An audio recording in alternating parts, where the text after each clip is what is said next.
घमंड न करना ये मेरे दोस्त, तकदीर बदलती रहती है, आईना वही रहता है, तस्वीर बदलती रहती है।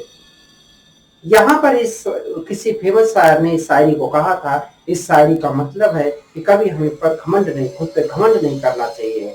जो बहुत घमंडी है या जो अपनी पढ़ाई पे, अपने धन दौलत पे घमंड करता है, हो सकता है कल उसका छेड़ हो जाए, खत्म हो जाए। जो कमजोर है पढ़ाई लिखाई में, वो मेहनत करके आगे भी निकल सकता है। ये इसके सक्सेसफुल की कुंजी है। हाय, मैं Ram Prakash, alumnus of IIT Kanpur. आप सबका स्वागत अपने यूट्यूब चैनल राहीनामा 24 के विज्ञान के इस प्लेटफॉर्म पर करता हूं। और हम आपको आपके जेई मेंस और नीट के एग्जाम्स के लिए रैपिड रिवीजन सीरीज पढ़ा रहे हैं, जिसके अंतर्गत हम मैकेनिक्स में काइनेमेटिक्स टॉपिक स्टार्ट कर चुके हैं, जिनकी वह एक क्लास हो चुकी है। आप हमसे जुड़िए, हमारे चैनल को लाइक कीजिए, सब्सक्राइब कीजिए, प्रमोट कीजिए और हम आपके स्टडी को, आपके प्रिपरेशंस को एक बेहतर डायरेक्शंस देने के लिए तैयार हैं। चलो हम स्टार्ट करते हैं।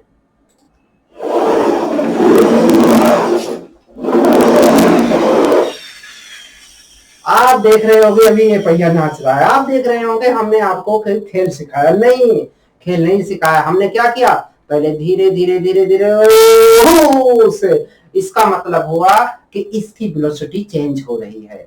ठीक है, इसकी वेलोसिटी चेंज हो रही है, और ये जो वेलोसिटी चेंज हो रही है किसके रिस्पेक्ट में, टाइम के रिस्पेक्ट में, इसी का नाम है एक्सीलरेशन। आज हम स्टार्ट करने वाले हैं आपके लिए velocity change with respect to time. चलो हम स्टार्ट करते हैं। तो हम सबसे पहले आपको पढ़ाएंगे एक्सीलरेशन। एक्सीलरेशन एक्सीलरेशन क्या होता है, ये वेक्टर क्वांटिटी है, इसको तुम्हें याद रखना है। ये वेक्टर क्वांटिटी है, ये वेक्टर क्वांटिटी है, ये वेक्टर क्वांटिटी है, और ये होता है rate of change of velocity.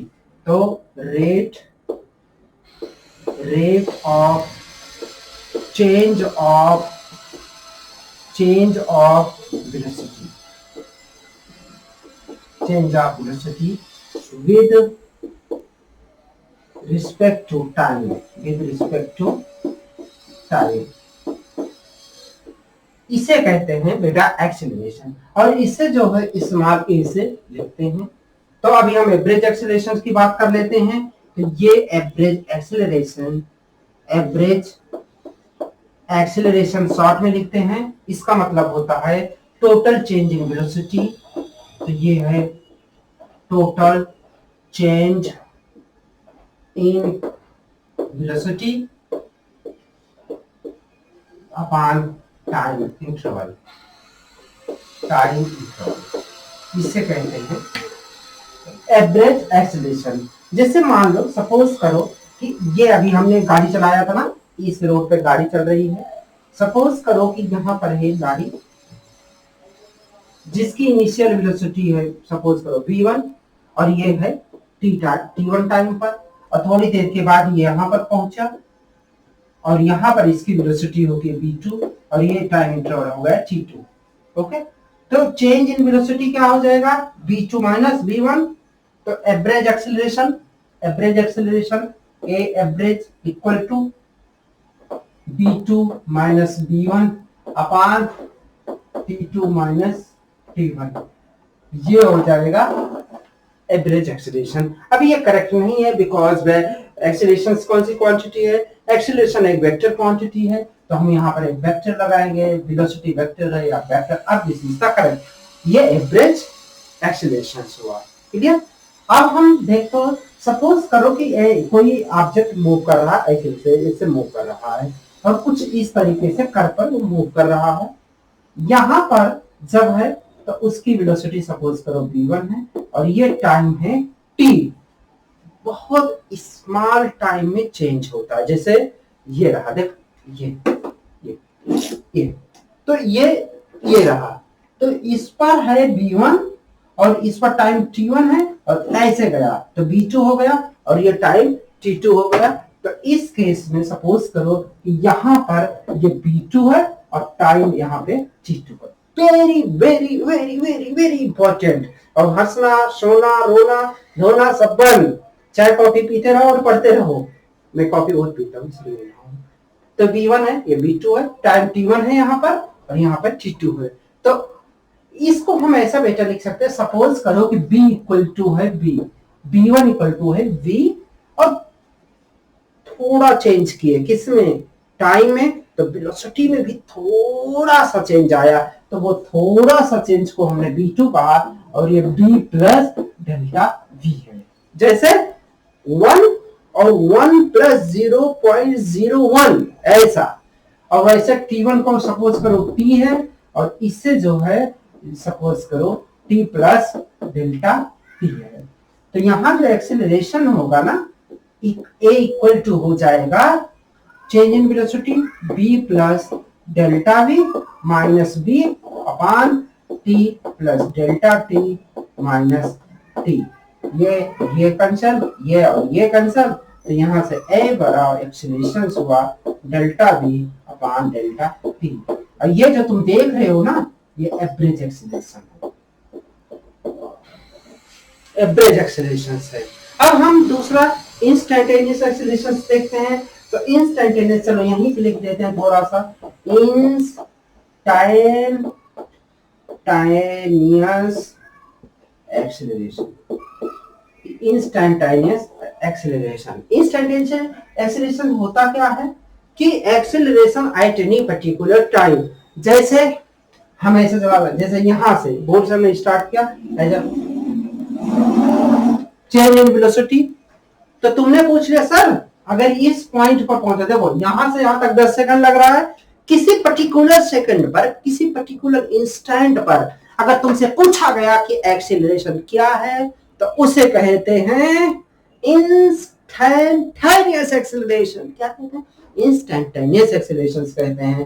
तो हम पर्टिकुलर टाइम को क्या कह सकते हैं, जैसे टी प्लस डेल्टा टी है, तो जो डेल्टा टी हुआ है ना बहुत छोटा हो, मतलब ऐसे समझो 1 और 1 प्लस 0.01 सेकंड, तो कितना चेंज आया दोनों में, 0.011 आया। इतने टाइम इंटरवल पर, ये ज्यादा है, इससे भी कम, इससे भी कम, इससे भी कम, इससे भी कम, मतलब ये जो नंबर है सेकंड वाला, मतलब सेकंड जो है ये 0 के लगभग करीब हो।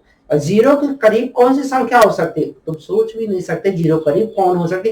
तुम जो बोलोगे हम उससे छोटी संख्या बोलेंगे, इसलिए सोचना मत, दिमाग में लगाना। इधर देखो इंस्टेंटेनियस एक्सेलरेशन, तो ये इंस्टेंटेनियस एक्सेलरेशन ए हुआ, ये डेल्टा टी टेंड्स टू 0, और यहाँ delta B upon delta T. बेटा इसे कहते हैं डीवी अपान dt।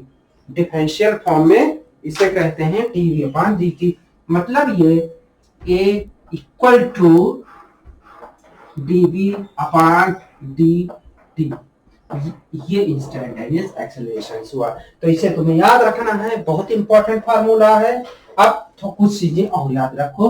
तो अभी तक हमने तुम्हें जो पढ़ाया वो एक इंपॉर्टेंट चीज नोट कर लो कि इंस्टेंटेनियस वेलोसिटी होती थी कितना, dr अपान dt।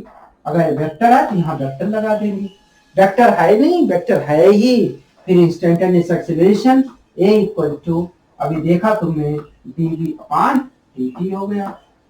समझ में आया? या d upon dt, v equal to किसके बराबर होता है, dr अपान dt के, तो ये dr अपान dt यहाँ पे हमने लगा दिया, इक्वल टू हो जाएगा d2r अपान dt स्क्वायर। ये भी एक इंस्टेंटेनियस एक्सेलरेशन का है। मतलब double derivative of position vector is called the acceleration, या डिफरेंशिएशन मतलब derivative of velocity is called the acceleration.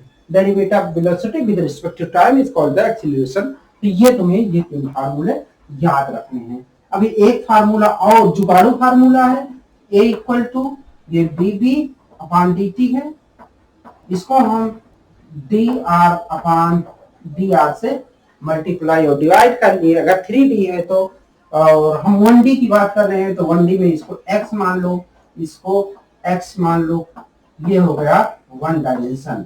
तो ये हो गया dv/ds और एक dt dx के नीचे आया dx/dt इक्वल टू v हो गया। इसका भी यूज कभी कभी किया जा सकता है।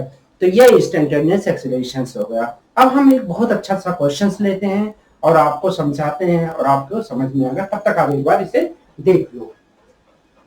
हमारे पास एग्जांपल है, ये particle describes on A angle theta in a circular arc with a constant speed v।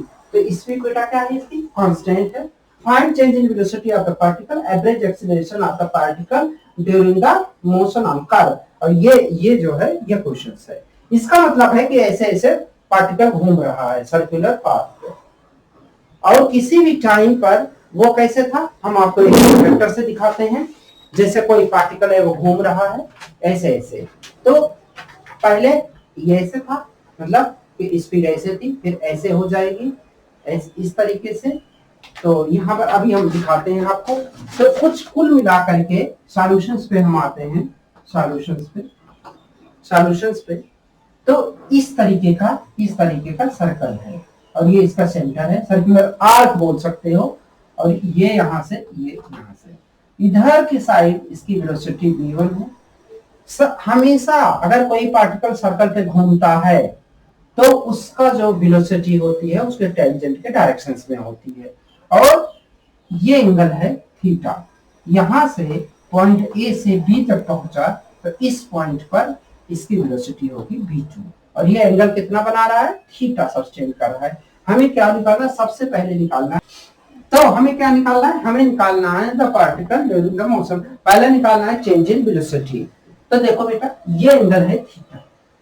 तो अगर हम देखें, अगर हम इससे ना ऐसे पीछे की तरफ मुड़ाए और ये इस डायरेक्शन में ऐसे वर्चुअली इसको एक्सटेंड करें तो ये जो एंगल होगा तुम जानते हुए एक हो गया क्वाड्रिलेटरल और आमने सामने के एंगल मिलाकर 180 डिग्री होता है, इसलिए थीटा ये है तो ये हो गया 180 माइनस थीटा और ये वाला हो जाएगा थीटा।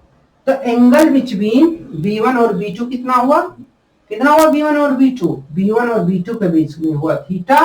और इसके बीच में मतलब कि देखो ऐसा है इस तरीके से और एक इस तरीके से है, ये है v2 और ये है v1 और इन दोनों के बीच का एंगल हुआ थीटा।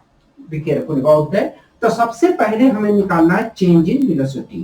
तो चेंज इन वेलोसिटी का मैग्नीट्यूड v2 माइनस v1 तुम पढ़ चुके हो, ये इक्वल टू होता है अंडर रूट, अगर यहाँ प्लस होता, हमने तुम्हें parallelogram law of vector additions पढ़ाया, जाकर पढ़ लेना वेक्टर में और रिवाइज कर लेना। चलो v2 माइनस v1, तो हमने देखा वहां पर v2 square v1 square plus 2v1 v2 दोनों के बीच का एंगल। तो दोनों वेक्टर्स के बीच का एंगल क्या है, थीटा है। कब, जब उसको ऐड किया जाए। लेकिन जब सब्सट्रैक्ट करेंगे v2 में से v1 तो इस साइड बन जाएगा, ये थीटा है तो इधर वाला हो जाएगा 180 माइनस थीटा। तो यहां पर हो जाएगा कितना, cos 180 माइनस थीटा। समझ में आया। अब हमने क्या किया, हमने ये कांस्टेंट स्पीड है, इसका मतलब कि जो मैग्नीट्यूड है v1 का और ये v2 का जो मैग्नीट्यूड है ये दोनों v के बराबर है। ठीक है, क्यों बराबर है, क्योंकि कांस्टेंट स्पीड है। तो कांस्टेंट स्पीड है, यहां से ऐसे लिख सकते हैं अंडर रूट और ये लिख सकते हैं v1 स्क्वायर v2 स्क्वायर और cos 180 माइनस थीटा, बाय वाले ध्यान दे, माइनस cos थीटा। तो ये हो जाएगा 2v मतलब b स्क्वायर, ये हो गया cos थीटा और माइनस वाला यहाँ आया, यहाँ लगा दिया हमने माइनस को। तो ये हुआ कितना, देखो b स्क्वायर कॉमन, तो b के साथ कॉमन 1 प्लस 1 मतलब 2 इसमें है तो √2b कॉमन और यहाँ पर ब्रैकेट में बचा, ब्रैकेट नहीं अंडर रूट में 1 माइनस cos थीटा। तो यह हुआ √2b 1 cos थीटा का ऐसा फार्मूला यूज तुम्हें करना है जिससे उनको कैंसिल आउट किया जा सके। तो आंख बंद करो और सोचो cos equal to cos theta मतलब cos 2 theta cos square theta minus sin square theta. नहीं, यहां नहीं लगा सकते, फिर आंख बंद करो, सोचो। cos theta 2 cos square theta -1 नहीं लगा सकते, प्लस हो जाएगा, कटेगा नहीं। तीसरा formula 1 minus 2 sine square theta. हाँ बेटा, ये फार्मूला बैठा अच्छा से। तो यहां पर ये 1, अगर तुम बोर्ड के एग्जाम से वाले होते तो हम अच्छे से इसको सब एक एक करके समझाते, और बोर्ड वाले बच्चे अगर ज्वाइन करेंगे तो आराम से देखेंगे कि हम उनको कितने अच्छे से पढ़ाते हैं, कितना अच्छा कॉन्सेप्ट उनको क्लियर होता है, मार मार कर क्लियर करा देंगे। तो 1 डिजिटल मार, 1 माइनस 1 और 2 साइन स्क्वायर। देखो cos 2 थीटा होता, साइन स्क्वायर थीटा जाता, लेकिन थीटा है तो यहां पर आएगा थीटा बाई 2, आधा हो जाता है। तो ब्रैकेट ओपन करोगे तो ये और ये 1 1 कैंसिल, तो प्लस हो जाएगा। तो ये देखो ऊपर लिखते हैं, तो ये बन जाएगा चेंज इन वेलोसिटी का मैग्नीट्यूड इक्वल टू बना किसके बराबर, यहां होगा डेल्टा बी। ये मैग्नीट्यूड किसके बराबर हुआ, 1 से 1 कैंसिल आउट हुआ, √2 मतलब 2 बी, और ये हो जाएगा साइन थीटा बाई 2। ये बहुत इंपॉर्टेंट है, इसको कीप इन योर माइंड, याद रखना। तो ये हो गया चेंज इन वेलोसिटी। ये क्या हुआ, चेंज इन, देख रहा हूं कोई कमेंट तो नहीं आ रहा स्क्रीन पर। चलो चेंज इन वेलोसिटी हुआ, पहला हमारा निकला है, देखो फर्स्ट हमारा इधर first part change in velocity of ये पार्टिकल, ये तो निकल आया।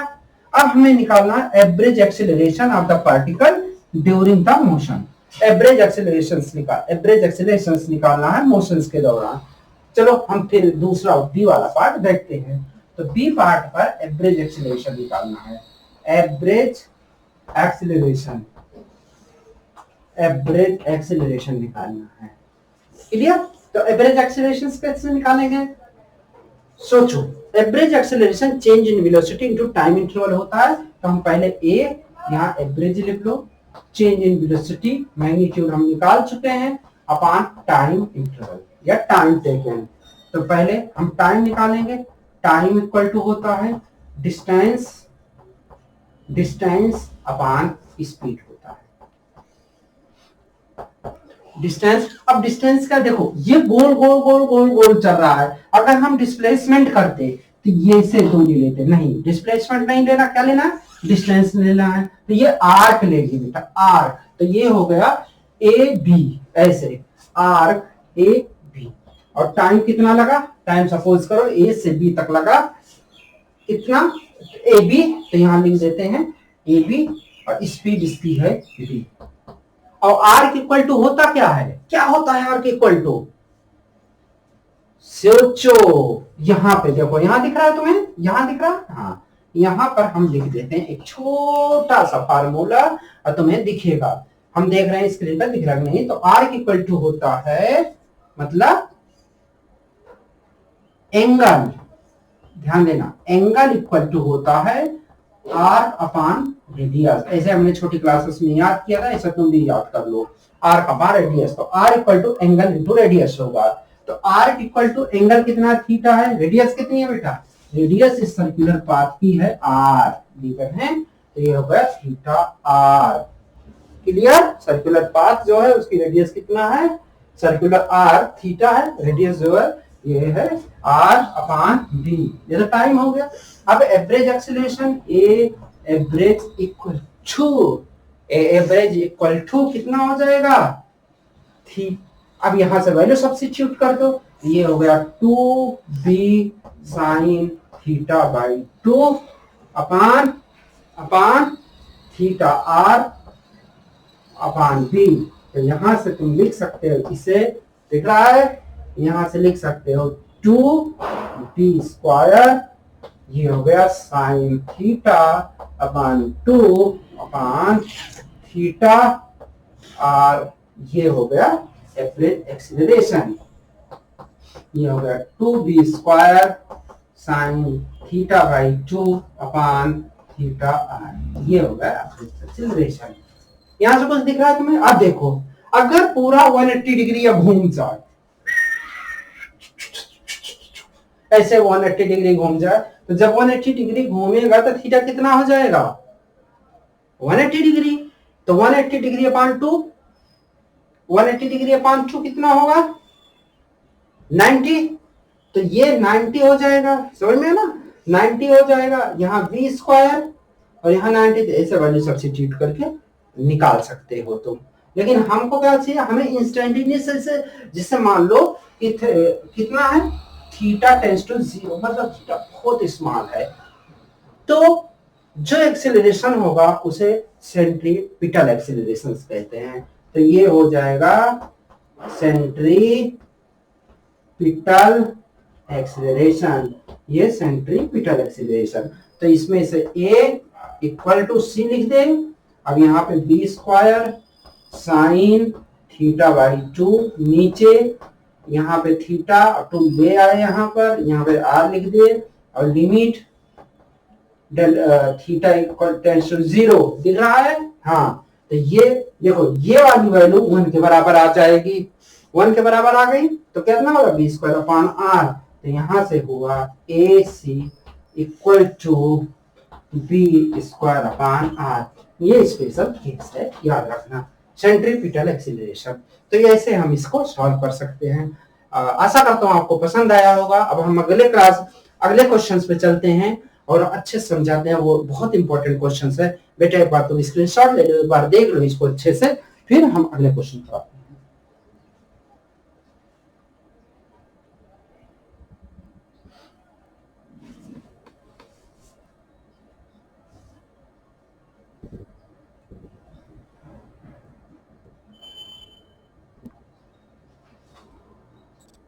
अब आपके सामने क्वेश्चन है, a particle starts moving rectilinearly at t equal to 0 such that its velocity v changes with time t, मतलब velocity टाइम के रिस्पेक्ट में चेंज हो रही है। According to the equation v equal to T square minus T. तो बेटा velocity का जो इक्वेशन है ना, वेलोसिटी का जो इक्वेशन है v square equal v equal to है टी स्क्वायर माइनस टी, वह टी सेकंड है। ये फाइंड आउट हमें करना, क्या पता करना है, ये टी है प्लस नंबर समझना है, फाइंड आउट करना है ये जो ऑब्जेक्ट चल रहा है वो किस टाइम इंटरवल में रिटार्ड होगा। रिटार्ड मतलब समझ रहे हो ना, चलो हम तुम्हें समझाते हैं। जैसे मान लो कि ये है, ये दो वेक्टर है, ये आगे ट्रक के आगे लगा है वेलोसिटी वेक्टर, ये वेलोसिटी वेक्टर है, और इधर की साइड है कौन सा वेक्टर है, ये एक्सेलरेशन वेक्टर। रिटार्डेशन का मतलब कि वेलोसिटी के अपोजिट डायरेक्शन में क्या होना चाहिए, वेलोसिटी के अपोजिट डायरेक्शन में एक्सेलरेशन होना चाहिए। तो देखो इनिशियली ये बड़ा वेक्टर था, ये छोटा था, अब ये धीरे धीरे आगे चल रहा है, वेलोसिटी कम होती जा रही है, मतलब वेलोसिटी कम होती जा रही है, एक्सेलरेशन बढ़ता जा रहा है, और कुछ टाइम के बाद ये रुक जाता है। कैसे, देखो ऐसे है, ये रुक गया, इसका मतलब है कि यहां से लेकर यहां तक ये रिटार्ड किया, मतलब एक्सेलरेशन। रिटार्डेशन पहले समझ लो, रिटार्डेशन होता क्या है। रिटार्डेशन एक्सेलरेशन का उल्टा रिटार्डेशन है, मतलब कि चेंज इन वेलोसिटी नेगेटिव हो, चेंज इन वेलोसिटी नेगेटिव है। इट मींस दैट कि आगे वाली वेलोसिटी पीछे वाली वेलोसिटी से कम हो। जैसे हम यहाँ पर 10 मीटर पर सेकंड, 9 मीटर पर सेकंड, 8 मीटर पर सेकंड, ऐसे ऐसे ऐसे है तो रुक जाए, तो उसको रिटार्डेशन कहते हैं। तो वेलोसिटी आगे चल रहा है ऑब्जेक्ट, तो वेलोसिटी आगे होगा, और वेलोसिटी कम होती जा रही है, इसका मतलब चेंज इन वेलोसिटी किधर होगा, वो पीछे होगा। समझ में आया। तो change in velocity with respect to time, ये एक्सेलरेशन होगा और ये वेलोसिटी होगा, और दोनों के बीच का एंगल कितना है 180 डिग्री। अगर कोई ऑब्जेक्ट रिटार्ड होता है, रिटार्डेशन से चेंज इन वेलोसिटी नेगेटिव है, तो एक्सेलरेशन हमेशा अपोजिट लगता है, वेलोसिटी आगे है तो एक्सेलरेशन पीछे होगा। क्लियर। अब हम क्वेश्चन पे आते हैं। हमारे पास वेलोसिटी है, हमें क्या निकालना है, हमें बेटा निकालना है एक्सेलरेशन। एक्सेलरेशन होता है अब change in velocity upon time, लेकिन यहां पे क्या है टी स्क्वायर माइनस टी, तो इसका मतलब है कि v वेलोसिटी t के रिस्पेक्ट में चेंज हो रही है, मतलब t का फंक्शन है।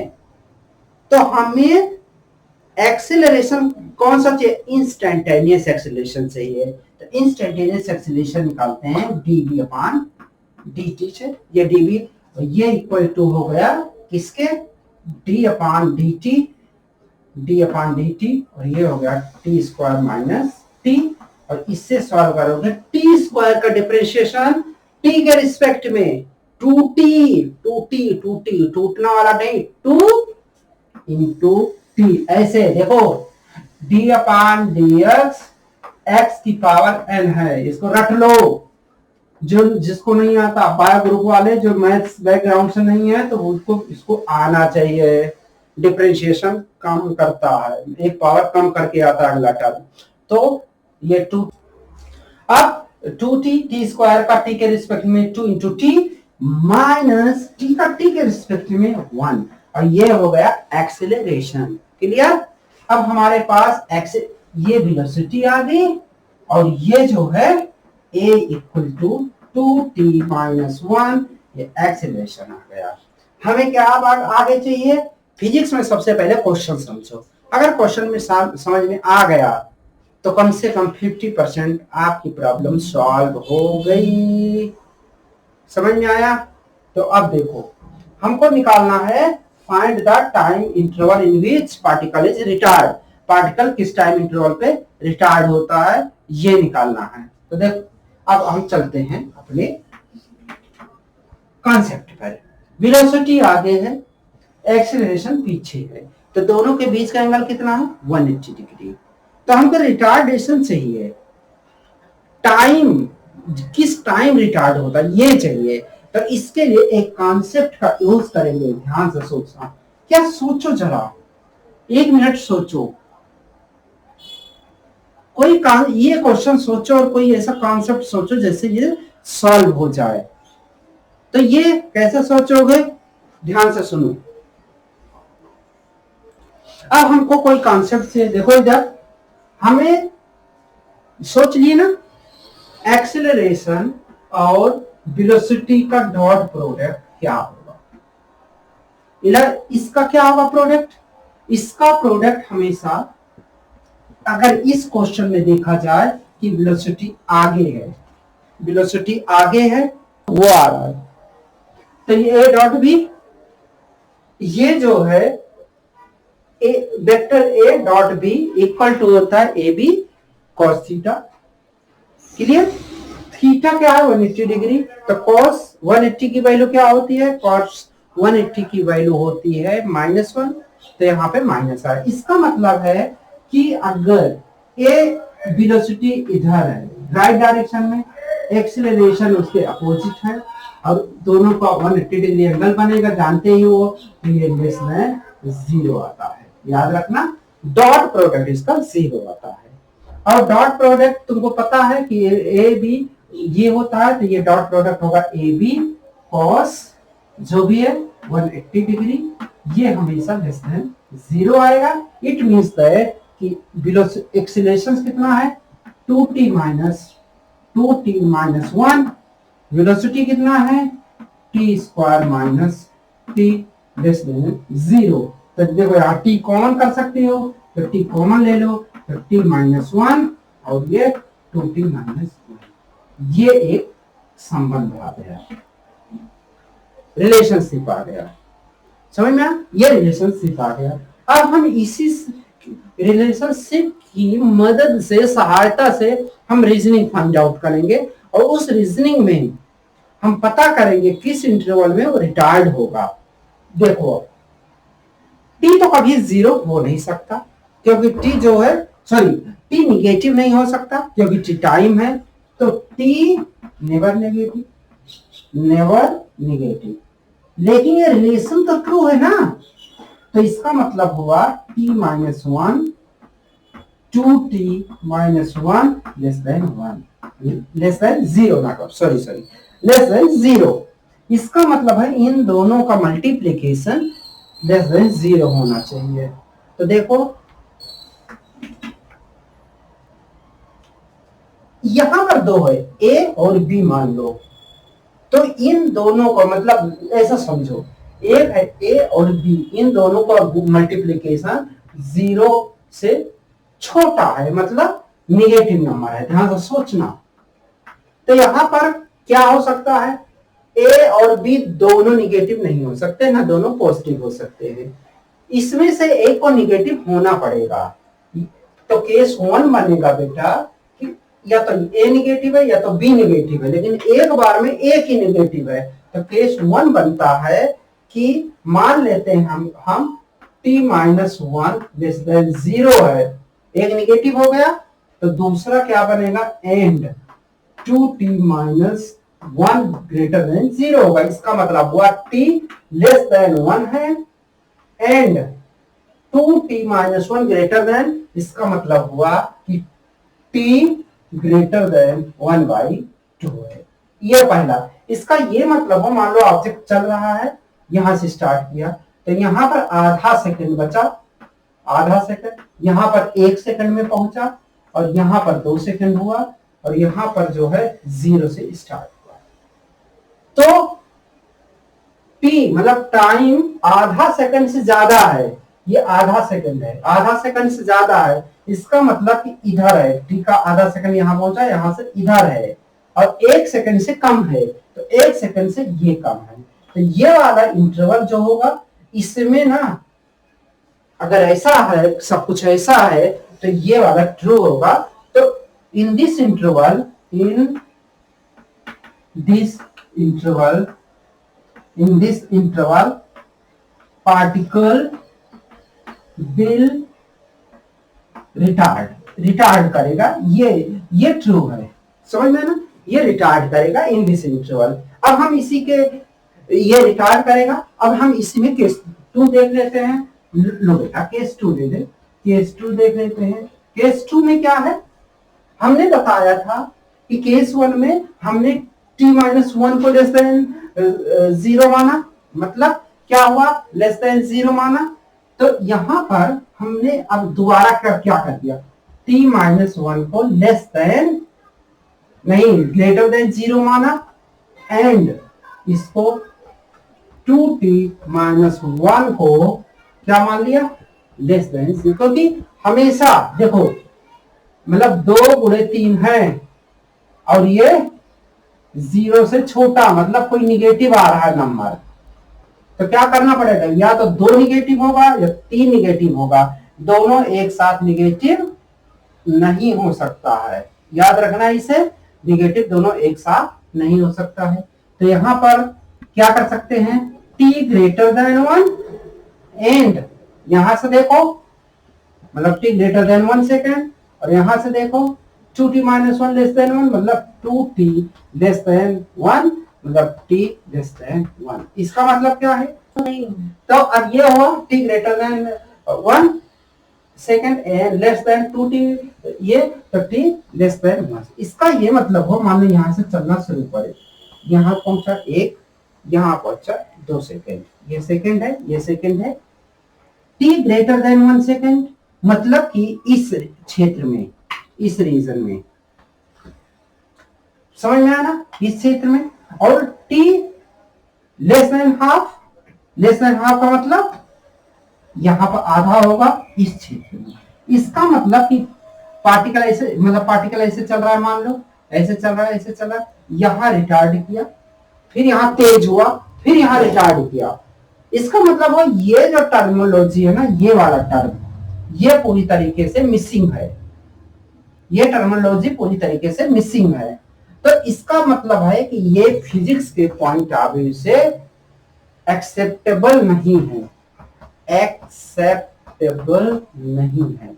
जब एक्सेप्टेबल नहीं है तो क्या हो जाएगा, तो जब एक्सेप्टेबल नहीं है तो कौन सी वैल्यू, सिर्फ केस 1 की वैल्यू एक्सेप्टेबल है, तो हमारा जो आंसर होगा बेटा my dear student, it will become कौन सा, रिटार्डेशन कितना, 1/2 लेस देन t और लेस देन हाफ, हाफ नहीं 1 सेकेंड, ये वाला करेक्ट आंसर होगा।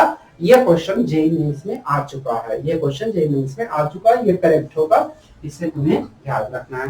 तो ये क्वेश्चन हुआ, एक बार आप क्वेश्चन अच्छे से देख लो, उसके बाद हम जो है नेक्स्ट पढ़ाते हैं आप।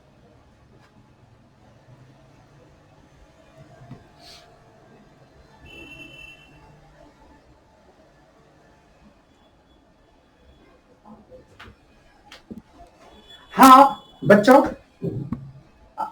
अब आपने ये क्वेश्चंस देख लिया होगा और इसी के साथ एक्सेलेरेशंस वाला चैप्टर फिनिश होता है। और मैं राम प्रकाश अलुमनस ऑफ IIT कानपुर आपसे विदा लेता हूं। अगले लेक्चर में हम काइनेमेटिक्स का सेकंड मतलब थर्ड लेक्चर होगा, जिसमें हम मोशन इनवर्निटी के बारे में पढ़ाएंगे, मतलब इक्वेशन ऑफ मोशंस के बारे में, और अब मोशन अंडर ग्रेविटी के बारे में पढ़ाएंगे, फिर ग्राफिकल रिप्रेजेंटेशन ऑफ मोशन पढ़ाएंगे, फिर 2D मोशन पढ़ाएंगे। इसलिए हमारे चैनल को आप लाइक कीजिए, सब्सक्राइब कीजिए, शेयर कीजिए, प्रमोट कीजिए। और आपको कोई भी दिक्कत आ रही है तो हमारे टेलीग्राम चैनल से जुड़िए और हमें सजेशन भेज दिया, या हमें आप पर्सनली व्हाट्सएप कर सकते हो। हमारा नंबर है 7388943059। और bye bye, take care yourself and all the best for your study. Thank you.